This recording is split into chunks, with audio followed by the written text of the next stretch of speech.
Welcome to NarrativeNook audio tales where enchanted stories come to life. If you enjoy our stories, please subscribe, like and share to support our channel. Enjoy listening. Okay, now she's being too generous. It's a deal. Jared's mood improved tremendously. The smile at the corner of Nicole's mouth widened as the two of them continued to sweet-talk one another throughout the night. During the next day itself, Nicole had packed her belongings and moved back to the Riddle residence along with Samuel and Spencer, who had done the same. When Nicole arrived home, she noticed that Sean had brought Mrs. Wallace to the Riddle residence. There, she saw that her parents were chatting with Mrs. Wallace Sr. "Nicole, your brother suddenly came to my place and brought me over here asking me to live here. Is everything all right with you?" Mrs. Wallace Sr. asked. She had been living with Tia at the Sea View Villa, and though she felt lonely, she had already gotten used to the peace and tranquility.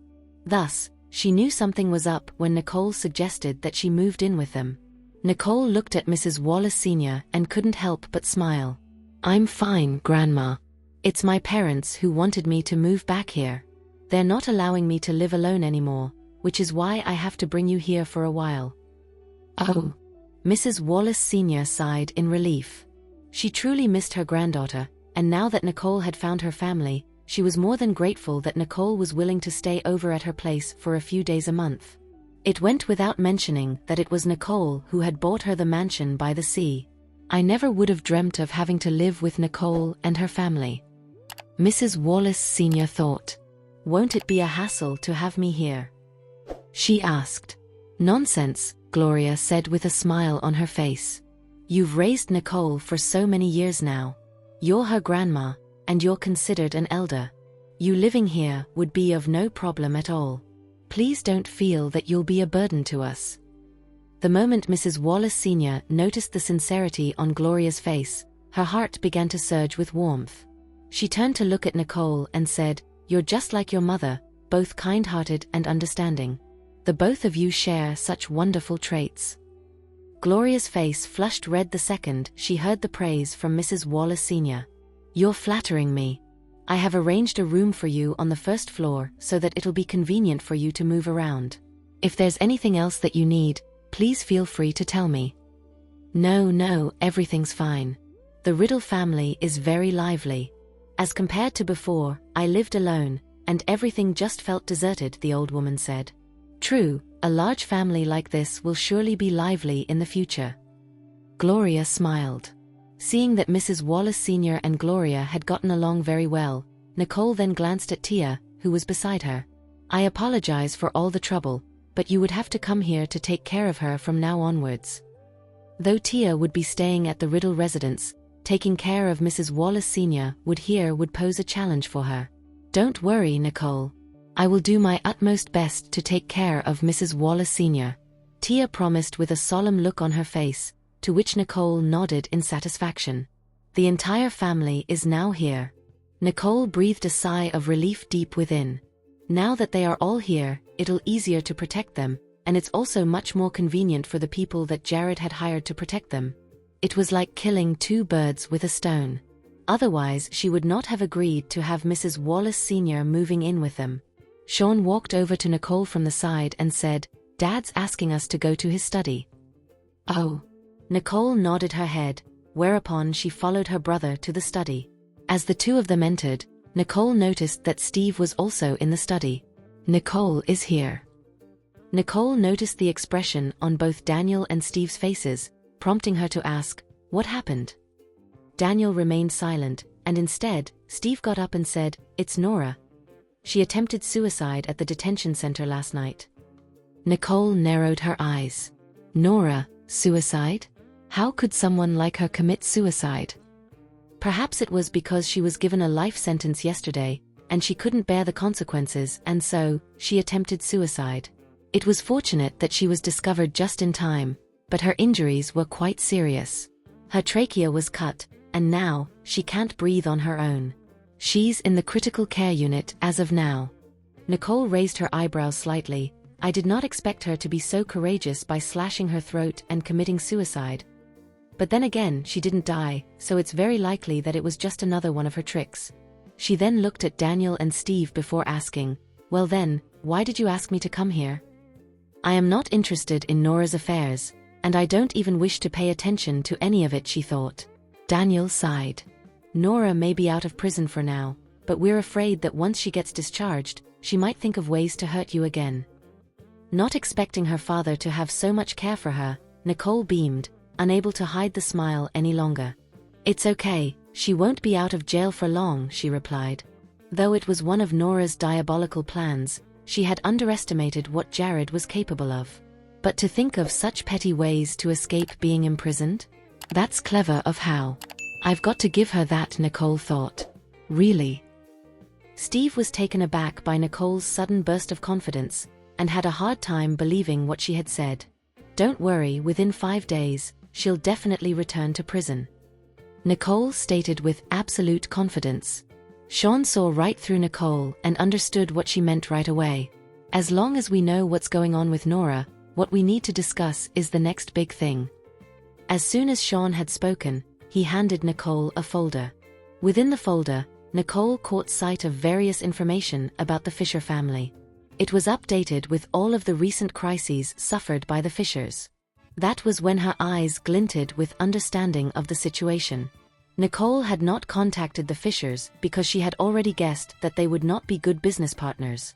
As of now, everyone was eager to cooperate with the Riddle family and would be more than willing to terminate their collaborations with the Fishers. Nicole's eyes narrowed slightly as she continued to peruse all that was within the folder. Interesting. The Fisher family was in a crisis, and yet, they had planned to unite a few new families and some businesses that were at odds with the Riddle family. These new families and companies were the ones that did not have much of a historical background, were not a part of the alliance formed due to the Rebbe family crest, and were they controlled by it. In addition, there were a few century-old families who did not care about their ancestral decrees, and had not attended the banquet that the Riddles had hosted. Nicole analyzed what each of those families were capable of, and found that they were not weak. Yet, she would be overwhelmed if she were to unite them under the Riddle family. Don't worry about it. We can think of other ways to deal with them later, Nicole said, calm and without a hint of being flustered. Steve was impressed by Nicole. I think so too, but then, since you're not perturbed by it, do you perhaps know a thing or two about business management? During the time Nicole had spent at home, her identity was continuously exposed, and so, it was no surprise that she did not know a lot about business management. Nicole shook her head. I haven't learned much on the business side of things. Sean felt what she said made sense. After all, Nicole was sent to receive special training from a young age. However, due to some requirements at work, I could only understand the discrepancies in the reports. After all, we had to monitor a few companies in secret, she said. As soon as those words were uttered, Sean and Steve shared a look. Based on their previous experiences, they felt that Nicole was not as simple as she made herself out to be. If she can monitor any abnormalities within the companies, she can definitely notice any problems with the accounts and other materials in a glance. Daniel knew deep down that his daughter's skills should not be underestimated, but he said nonetheless, though it is a bit too early for me to say this, you ought to know that there are many people with their eyes on you, your identity, and everything right now. Even if you're busy with school, you should go and learn more about the company during your free time and help your brothers out. Learn a thing or two about business management. Nicole was the holder of the Fire Crest after all. The value she possessed influenced those who cooperated with the Riddle family. Sooner or later, Nicole herself would join the company. Hence, it was only right for her to learn about the company affairs as soon as she could. Okay, I understand. Nicole nodded her head. I ought to listen to my parents' advice. However, I've been thinking about what happens after I retire, and if I could, I'll definitely be of help to the Riddle family. Nicole thought as she was dumbfounded for a moment. Once, Jared had mentioned about it before, and here I am, thinking about retirement. Men are indeed toxic. After the meeting at Daniel's study had ended, Nicole headed downstairs where the Riddle family proceeded to eat in peace. The family then discussed about the company's annual meeting, which would be held on the weekend. Spencer and Samuel were both in a pickle. The clothes for the annual meeting are ready, but are +1. Stanley, who was seated beside them, sighed. How are you two? It's totally normal for people your age to not have any plus ones. Who said so? Stanley, it would be embarrassing if you show up without a plus one. Once these words were uttered, Stanley's expression turned sour. Who told you that I'm not bringing a plus one? As those words left his mouth, everyone around the table looked at him, with Spencer smirking at him. Stanley, you've already found your plus one? The second he was asked, Stanley immediately paused, irritated at himself for not being able to contain his emotions well as he saw the whole family staring at him with anticipation. Then, he looked at Tia, who had been silent for the entire time as she sat next to Mrs. Wallace Sr. Here, isn't this already out of the box? A sudden mention by Stanley took Tia by surprise. Mr. Stanley, are you talking about me? Indeed, Tia did not expect that Stanley would call out to her. Nicole would not have guessed that Stanley would have Tia as his plus one, so she flashed them a playful smile and continued to watch the scene unfolding before her. Stanley nodded earnestly, and as he noticed that Tia was a little taken aback, his voice softened. Well, do you want to be my plus one? Gloria and Daniel looked at Stanley directly before exchanging glances, having arrived at an understanding. Our son is old enough to make his own decisions. Can I go? Nicole. Tia hesitated for a moment, and proceeded to ask Nicole for permission. Though she was not a servant of the Riddle family, with Mrs. Wallace Sr. not regarding her as one either, she still did not feel that she was qualified to attend any occasions related to the Riddle family. My brother invited you. If he thinks that you can, then you can. Nicole smiled, attempting to reassure Tia. And in a tone showing that he felt discouraged, Samuel said, It's over. We should not even have asked. The three of us should have taken the lead. We've forgotten that there's a cute girl living in our house. Nicole looked at Samuel, who seemed dejected, and that was when an idea came to mind. Spencer and Samuel, I can help you solve your plus one concerns.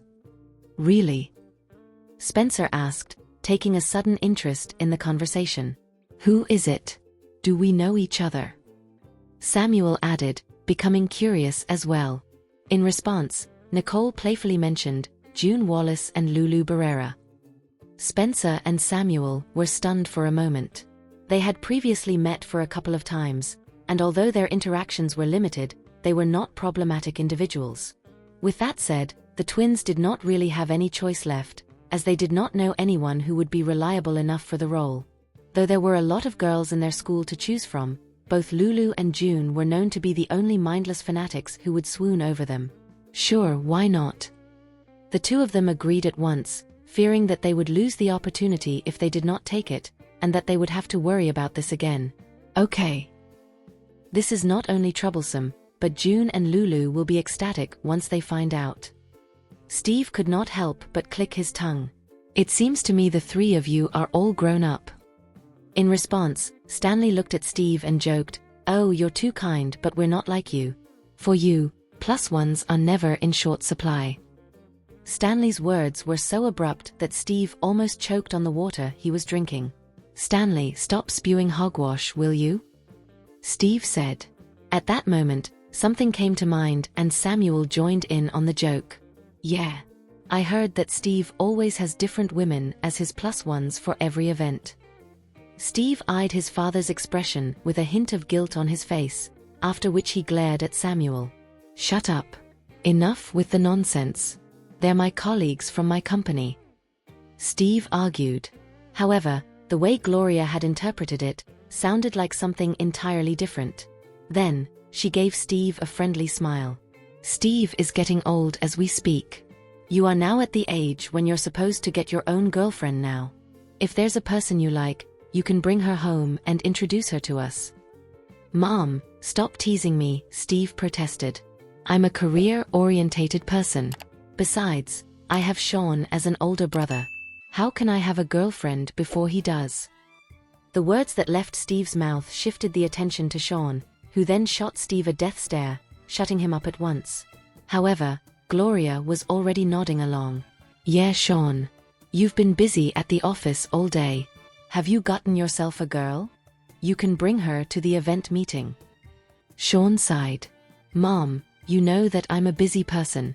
How am I even supposed to find the time to date someone? Gloria shook her head immediately, and looked back at Nicole. You should learn a thing or two from Nicole. She's busy with both her work and her studies, and yet, she's soon to settle down with marriage in the talks. Come to think of it, I was engaged to your father as soon as I turned 18, but you guys.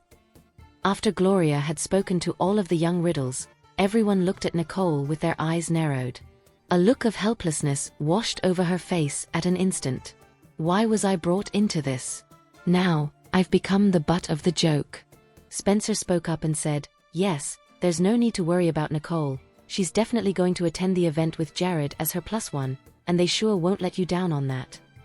Yeah, I'm also envious. Samuel nodded his head. Sensing the envy from everyone around her, Nicole's face turned bright red from embarrassment. Then, she took a deep breath and said, if you are all jealous of me, how about I help you out and get you all girlfriends? As soon as these words exited her mouth, the Riddle brothers immediately fell silent. Steve quickly shook his head, forget it. I still want to be single for a few more years. I want to enjoy the freedom of being single. Stanley also shook his head, I just want to focus on my studies, and I still need to learn more about the company. Noticing that both Steve and Stanley were embarrassed, Spencer could not help but burst into a laughing fit. Wow, Steve and Stanley are scared. Indeed, it was a rare sight to see, and in retaliation, Steve frowned. If you're not a coward, let Nicole get you a girlfriend. Spencer's smirk suddenly froze, and with a smile Nicole said, it's a deal. Nicole sipped on her tea before Samuel spoke up, beating Spencer to it, I want one too. Sure. Nicole smiled. Samuel's wish might come true soon enough, for there was no need for Nicole to search long and hard. Spencer suddenly sighed before he yelled, shut up.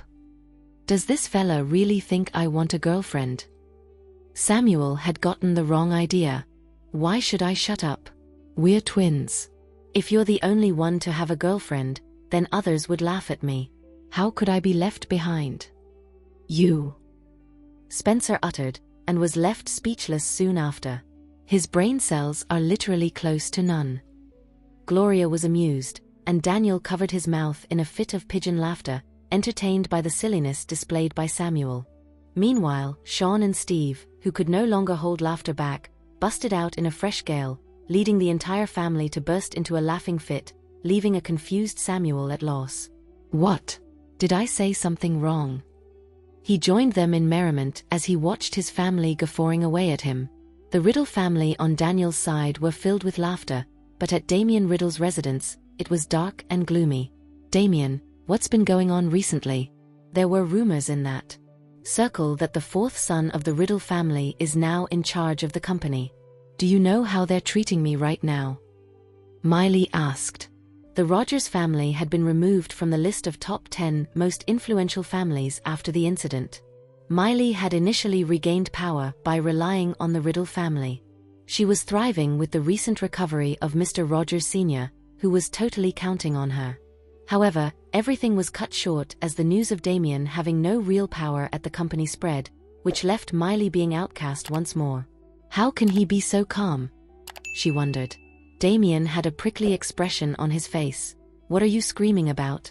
Do you think I wanted this? It was those big influential families that wanted to work with Daniel. They didn't contact me at all. Daniel is now managing all the new projects. The golden era had finally dawned upon the Riddle family, but sadly, none of those major projects landed in Damien's hands. It seems to me that I'm the nominal director and president of the company now, with no real power. Damien began to worry that after all this while, Mr. Riddle Sr. would cast him aside just like how the old man had done to Daniel before. How can you sit around? You're the boss. Aside from Mr. Riddle Sr., you're the person with the biggest percentage of shares in the company. He won't kick you to the curb now, will he? She asked. Damien's eyes darted toward Everett. He had his attention on him ever since he defended Damien's family. Though he was often sidelined, Damien noticed that his son was still under Sean's company, making progress, and not just idling around like he was. Everett, you're working under Sean's company as the branch manager, right? Therefore, you should know his business well, don't you?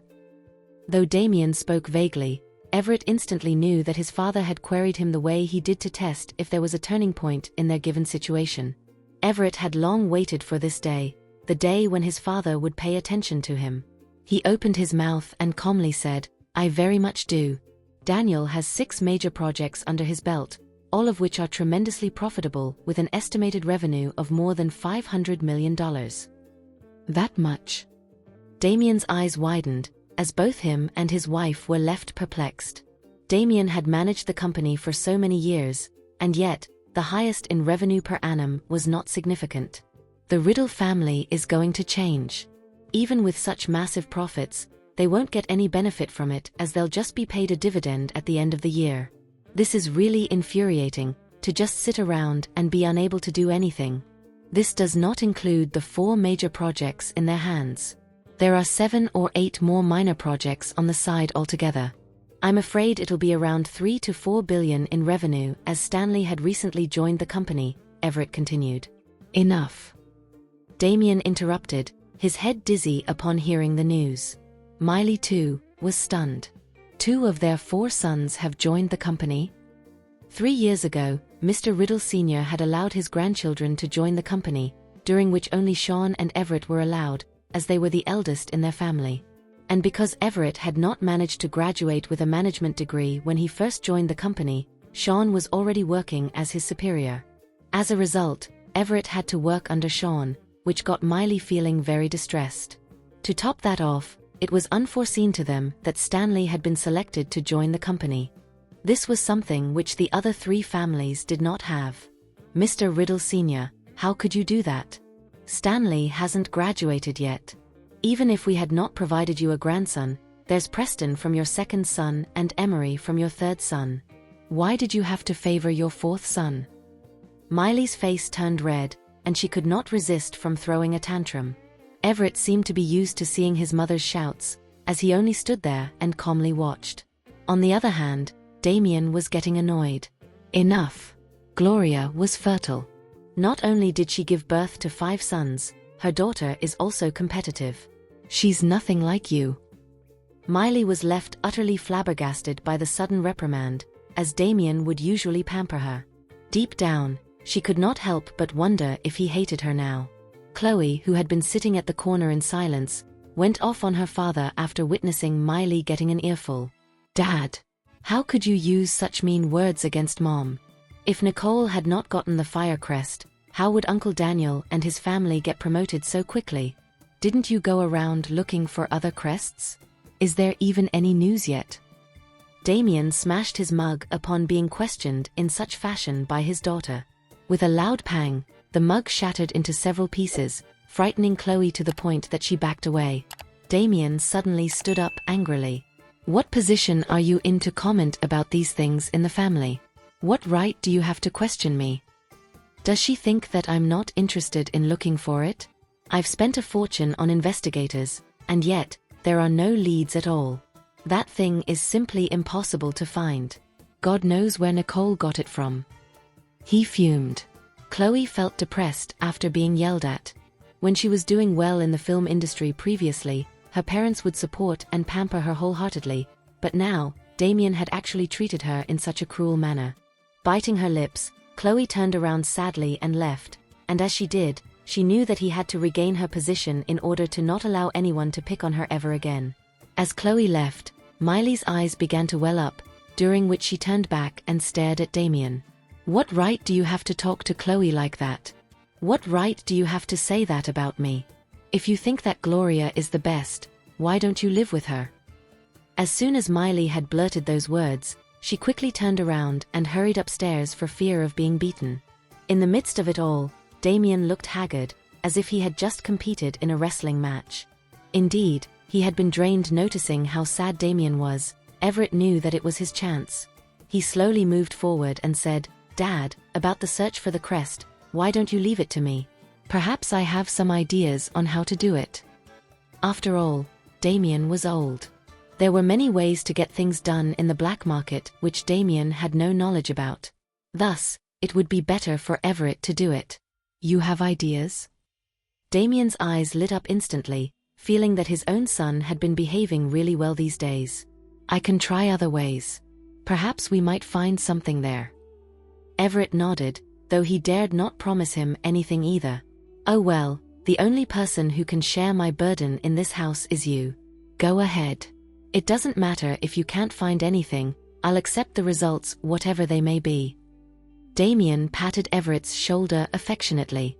Feeling that his own father had finally recognized him, a sense of fulfillment grew in Everett's heart.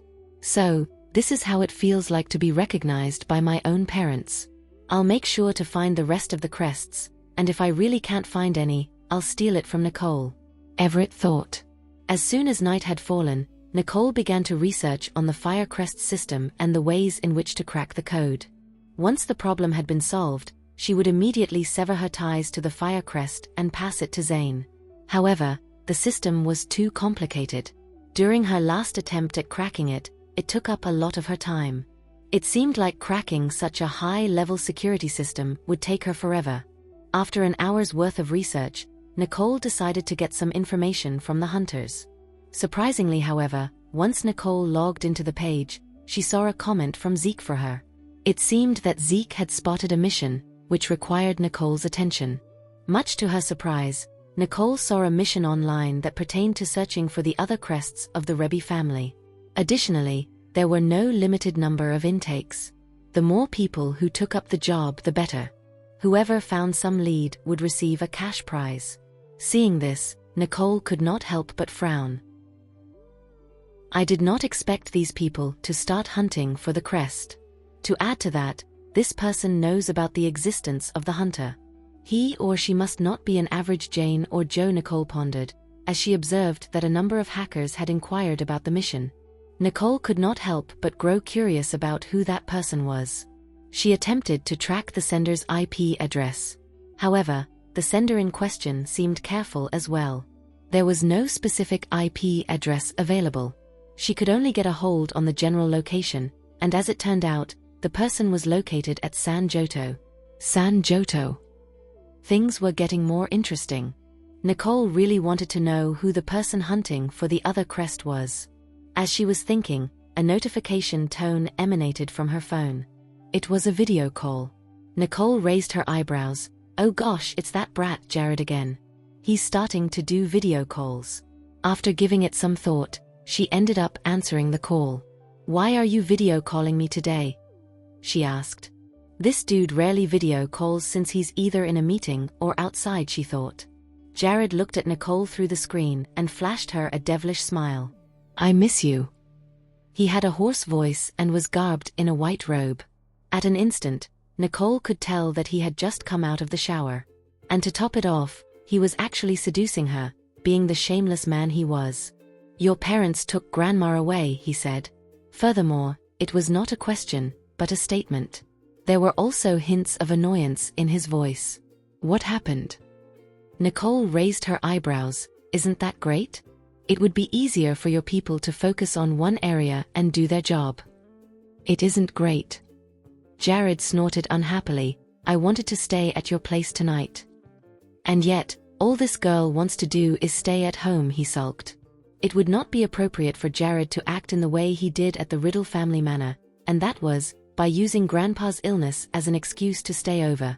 The comber of Nicole's lips twitched, for all that man wanted was to kiss her. You better not think about it for the next few weeks, she reprimanded. Nicole needed to recover. The last time they met, she almost broke her back. Don't you miss me? Jared's voice became deep and sultry all of a sudden. His gaze even became seductive. Nicole's cheeks began to flush. Oh, stop it, you idiot. Why is he becoming increasingly cheekier as of recent? She asked herself. Seeing that Nicole was blushing and too shy to even look at him, Jared coquettishly curled his lips. Don't worry. We'll meet soon. Then, he flashed her a bright and handsome smile. Nicole took a deep breath. When? The banquet. I'm your partner. Jared propped his head on the pillow and laid in bed playfully. Nicole could not help but rebuke him, for Jared really knew how to show his charm. Every move that he made would get the hearts of many racing at an instant, and if it were any other woman, they would have fallen head over heels for Jared. Fortunately for Nicole, she had a very strong sense of self-control. "When did I say I wanted you to be my partner?" Nicole rolled her eyes and grilled him for his narcissistic remark. "You don't want me? Then who would you go there with? Harvey or Lloyd?" Jared's gaze darkened. It seemed that he had taken her words seriously. Nicole immediately gulped and said, "Have you been becoming greener with each passing day?" Nicole had not met Harvey for many days now. Even after school had reopened, she had not seen him. As for Lloyd, she could not fathom how Lloyd had fallen into Jared's list of potential enemies. "What's wrong with that?" he asked. "This woman has been becoming more kittenish as of recent." Nicole rolled her eyes. "It seems to me that Mr. Jared Johnston hasn't been that confident these days." Jared remained silent for a moment. Then, the corner of his lips lifted slyly. "This lady really has a way of riling me up these days," he thought. "Why would I? I don't really care about them. The only person I care about is you and you only." Jared's eyes deepened, almost capturing Nicole's eyes and heart. "Fine. I'll let you be my partner for the night. Stop fooling around." Nicole looked away in annoyance. Jared had succeeded in doing what he had set out to do, and so, he gave her a devilish smile and remained quiet. Nicole finally heaved a sigh of relief. "All right then, I'm going to take a shower now." As she spoke, Nicole was ready to hang up. However, Jared observed her for a moment. "Okay. I've already allowed you to see me after I've exited the shower. After you're done. Don't even think about it. You pervert," she shouted. And with a bam, she hung up at once, after which she took a deep breath, worried that she would burst out in anger. Jared stared at the black screen while a smile crossed his face. Then, he sent her a voice message. "I was just saying that you should video call me after you're done showering. What are you mad about?" When Nicole saw that Jared still had the nerve to send her a voice message, she became fired up, ready to tell him off after she had heard the message. Much to her surprise, Nicole's face flushed right after she had listened to the message. "You're such a fool. You deliberately said some really misleading things." As it turned out, Nicole had misunderstood him, but instead of replying, she threw her phone aside and headed straight to the bathroom. By nightfall, the Riddle family manor returned to its usual state of peace and quietude. The next morning, Nicole arrived at school. This semester, she had come to school prepared with some foundation from the previous semester. Thus, no one would dare to disturb her anymore. Nonetheless, Austin and the rest still fawned over and idolized her. As usual, they followed her loyally and respectfully from behind. In the morning, after bidding goodbye to Spencer and Samuel, Nicole went back to her classroom just to realize that all of her classmates in the room were staring at her. They were also looking at their phones from time to time. Nicole was curious as to what had happened. At that moment, Lulu and June walked into the classroom. Once they saw Nicole, they immediately approached her. "Nicole, you've become a celebrity in our school." Nicole raised her eyebrows as she did not understand them. Lulu knew Nicole well enough to surmise that she had not been filled in on the gossips. So, she quickly whipped her phone out and showed it to Nicole. "Take a look. The production team of Lukewarm has made an announcement. You're the female lead." "Oh my God. This is too exciting. Are you going to be the best actress in the future? Quick, give me your signature first." As June was talking, she took her notebook out and passed it to Nicole. Hearing this, Bradley quickly ran over and joined the group. "I want your signature too." Initially, Nicole had half the mind to give them the signature. However, those who were not as close to Nicole, and who had not dared to approach her, soon began to flock over. Those who were closer to Bradley stood up in excitement. "Nicole, can you give me an autograph as well? I'm worried I can't ask for it anymore once you've made it big." One piled in after another, and in an instant, the entire classroom erupted in a pandemonium, with almost everyone coming forward and asking Nicole for an autograph. Nicole instantly felt annoyed. Her biggest fear was being surrounded by these clueless people. Facing the books which were stacking up on her table, Nicole's face twitched, as if she was about to lose her temper. At that very moment, the school bell rang, and Miss Emerson walked in to see Nicole being surrounded by that entire group of people. Thinking that something had happened, she immediately shouted, "What are you guys doing? Get back to your seats right now." It was only then that Nicole managed to heave a sigh of relief. Lulu and June had gotten their signatures first, so they went back to their seats happily. As for Bradley and the rest, they could only return with crestfallen looks on their faces. However, their eyes, which were still fixed on Nicole, were still filled with hope. Initially, Ms. Emerson thought that these people were targeting Nicole. However, as soon as she saw that Nicole was fine, and that everyone had a notebook in hand, she concluded that they were asking Nicole about homework. At that, Ms. Emerson felt relieved. "I understand that everyone is passionate about studying. But don't flock toward the class president for just about any questions. It'll be quite a burden for them," she said. Everyone immediately knew that Ms. Emerson had misunderstood the situation. Yet, no one had bothered to clarify it to her. Nicole, on the other hand, felt touched that Ms. Emerson knew about her problem. She did not expect Lloyd to announce the news before she could even begin acting.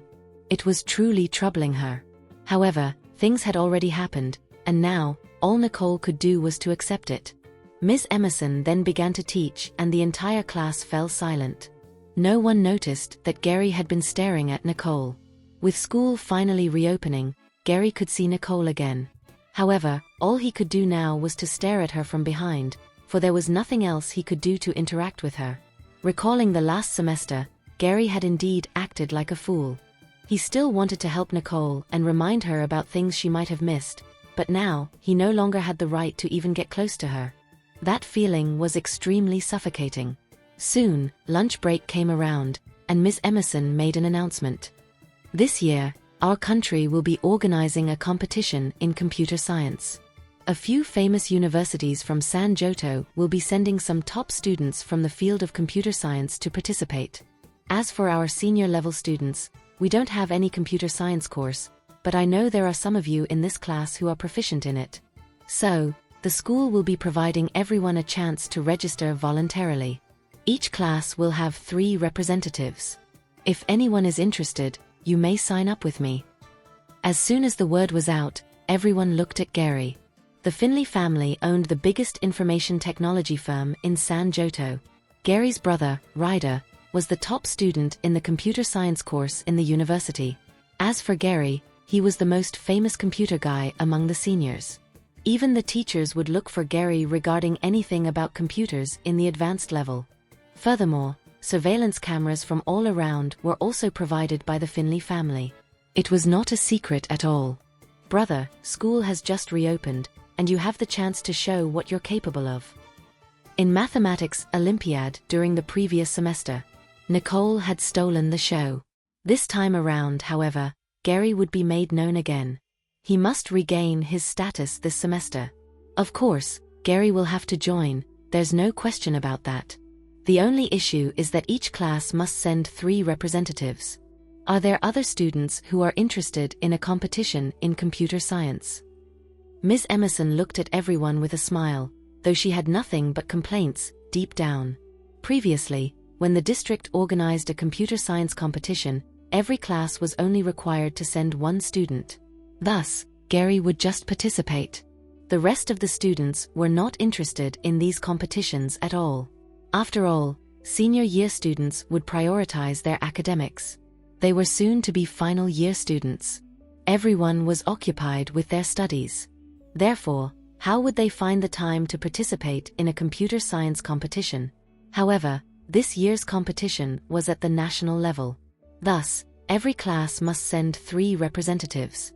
Other than Gary, Ms. Emerson really did not know who else was knowledgeable enough in such a field. Even if she were to arbitrarily appoint someone, she did not know who to appoint.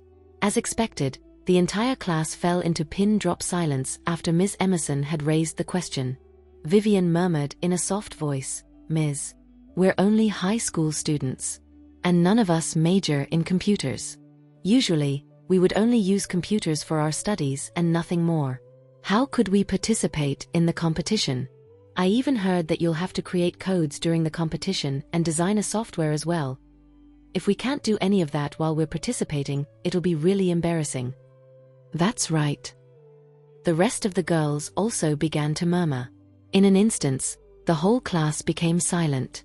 Other than Gary, there really was no talk about anyone being an expert in regards to computers.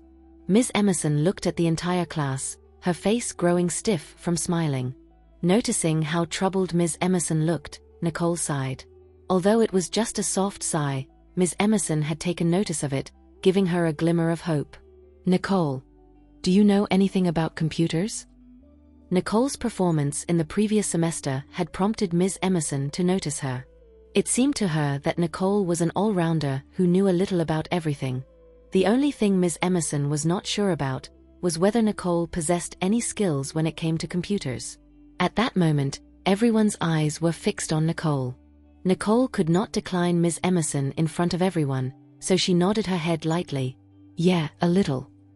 If it's just for a national competition, I don't think I need to do much. Just a little demonstration of what I know will do, I suppose, she inferred. Once Nicole had replied, Ms. Emerson immediately breathed a sigh of relief. That's great. That's great. All of you don't have to feel the pressure. Even though each class has to send 3 representatives, you don't have to be exceptional. It's good enough if you could just represent the school, attend the preliminary round, and gain a certificate of participation. In truth, Ms. Emerson did not have high expectations for anyone. She was happy as long as there were people willing to join the event. I definitely made the right decision appointing Nicole as the class president. No matter what, she would be willing to cooperate with me, Ms. Emerson thought. After hearing Ms. Emerson mentioning that all they had to do was to attend the competition and gain a certificate of participation, Bradley became interested too. After all, he liked to play with computers as well. Ms. Emerson, if you do not mind, I'll fill up the empty slot and join the team. But I don't really know much. I usually play games only. Jack could not resist kicking Bradley from behind. And yet you have the nerve to join this competition? If it's just about playing video games, I know how to do that as well. On the other side of the room, Wayne chimed in as soon as he heard that they could play video games while joining the competition. You're going with our boss? Well, sign me up as well. Wayne had done so, as he felt that she should not be looked down upon by other people. With this 3 more students wanting to join the competition, Ms. Emerson was pleasantly surprised. All right then, all of you may go together. The principal will be happy to have more representatives in the team too. Conversely, Nicole rolled her eyes at Bradley. If he wanted to join the competition, why didn't he say so earlier? He could bring Wayne and the 2 big lugs along. They did not need me to fill the spot up at all. However, now that Ms. Emerson had appointed the 5 of them to join the competition, it seemed like there was no way out anymore. Bradley broke into cold sweat once he received a stare from Nicole. What did I do? I was just cooperating with Ms. Emerson and Nicole. I even pulled 2 more people in with us. Why is Nicole so unhappy? Once he saw that Ms. Emerson had left, Bradley quickly asked Nicole in a low voice, Nicole, did I do anything wrong? Why were you staring at me? Nicole responded to him with a blank look. Nothing. You did well. Extremely well. Nicole balled her hands into fists as she uttered those last few words. Bradley was so frightened that the hairs on his back began to stand on end. At that moment, Bradley began to feel a strong urge to urinate. I am going to the washroom. Indeed, Bradley was such a wuss that he had almost wet himself. But then again, Nicole's presence could be truly frightening at times. Watching as Bradley escaped in a hurry, Lulu became confused. Nicole, what happened? Are you unhappy? In response, Nicole grunted. I'm pissed at that copycat, Bradley. If he wanted to join, he could have said it earlier. Lulu and June did not understand Nicole. They looked at each other with their faces brimming with confusion. The air between the 3 of them was not pleasant at all. However, Gary, who was seated right behind, was inexplicably happy. Finally, I get to join a competition with Nicole again. It did not matter what competition it was. As long as he could be with Nicole and show his strengths to her, Gary would be very happy. When Wayne spotted his classmate's rare smile, he teased Gary, Boss, Why are you suddenly in such a good mood? Thank you for listening. If you have enjoyed this story, please like and share so others can see it too. Also hit the subscription button and notification bell so you can be notified on our next release. Thank you for your support. God bless you.